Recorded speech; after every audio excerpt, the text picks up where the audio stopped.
श्री स्वामी समर्थ.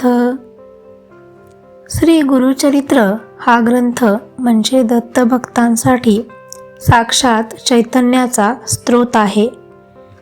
पण या ग्रंथाबद्दल समाजात नेहमीच एक मोठा प्रश्न विचारला जातो.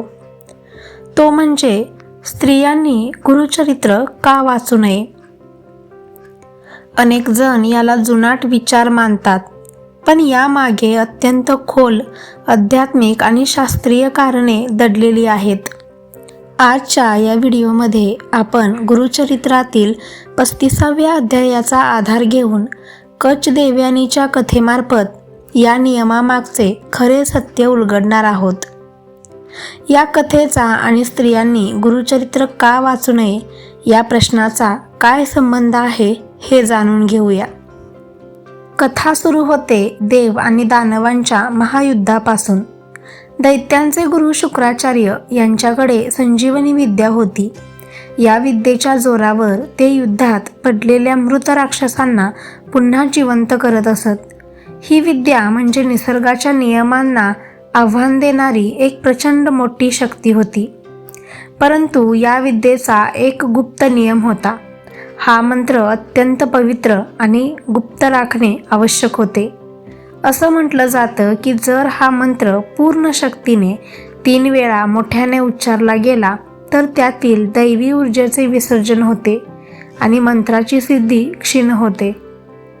हे रहस्य केवळ शुक्राचार्यांना माहीत होते. देवांनी ही विद्या मिळवण्यासाठी देवगुरु बृहस्पतींचा पुत्र कच याला शुक्राचार्यांकडे पाठवले. शुक्राचार्यांनी त्याला शिष्य म्हणून स्वीकारले. पण राक्षसांना कचाचा हेतू समजला होता. त्यांनी कचाला संपवण्याचे कारस्थान रचले. पहिल्यांदा जेव्हा राक्षसांनी कचाला मारले तेव्हा देवयानी व्याकुळ झाली. तिने आपले वडील शुक्राचार्यांकडे हट्ट धरला आणि कळकळीची विनंती केली की कचाला पुन्हा जिवंत करा. मुलीच्या प्रेमाखातर शुक्राचार्यांनी संजीवनी मंत्र म्हणून त्याला जिवंत केले. राक्षस शांत बसले नाहीत. त्यांनी दुसऱ्यांदा कचाला मारले. पुन्हा एकदा देवयानीने रडून आणि विनवणी करून शुक्राचार्यांना कचाला जिवंत करायला लावले. तिसऱ्यांदा राक्षसांनी कचाला मारून त्याचे अवशेष जाळले आणि त्याची राख शुक्राचार्यांच्या मद्यात मिक्स करून पाजली. आता कच साक्षात गुरूंच्या पोटात होता. जेव्हा शुक्राचार्यांची कन्या देवयानीने पुन्हा कचाला जिवंत करण्याचा हट्ट धरला तेव्हा शुक्राचार्य म्हणाले की मी जर त्याला जिवंत केले तर माझा मृत्यू होईल, कारण तो माझ्या पोटात आहे. त्यावर देवयानी असं म्हणाली की तुम्ही मला संजीवनी विद्येचा मंत्र शिकवा, म्हणजे जेव्हा तुमचा मृत्यू होईल आणि कच तुमच्या पोटातून बाहेर येईल तेव्हा मी हा मंत्र म्हणून तुम्हाला जिवंत करेल. नाईलाजास्तव शुक्राचार्यांनी हा मंत्र देवयानीला शिकवला.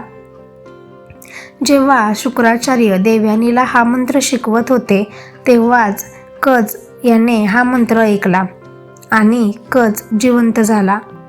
पण जेव्हा कच त्यांच्या पोटातून बाहेर आला आणि शुक्राचार्य यांचा मृत्यू झाला तेव्हा देवयानीने शुक्राचार्यांना जिवंत करताना एक मोठी चूक केली. तर तिने हा मंत्र 3 वेळा मोठ्याने उच्चारला आणि तेव्हाच या मंत्राची शक्ती नष्ट झाली. तर आता या कथेचा आणि स्त्रियांनी गुरुचरित्र वाचू नये याचा काय संबंध?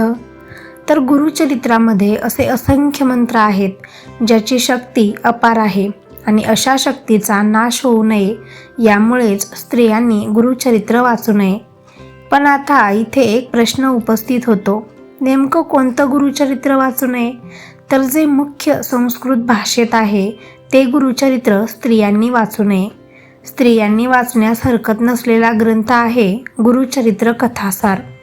ते स्त्रियांनी वाचण्यास हरकत नाही, कारण त्याच्यात असे कोणतेही मंत्र नाहीत जेणेकरून त्या मंत्राचा भंग होईल किंवा त्या मंत्राची शक्ती नष्ट होईल. या व्हिडिओच्या माध्यमातून कोणाचीही भावना दुखावण्याचा प्रयत्न केलेला नाही, तर जे आपल्या शास्त्रात आहे तेच मांडण्याचा एक प्रामाणिक प्रयत्न आहे.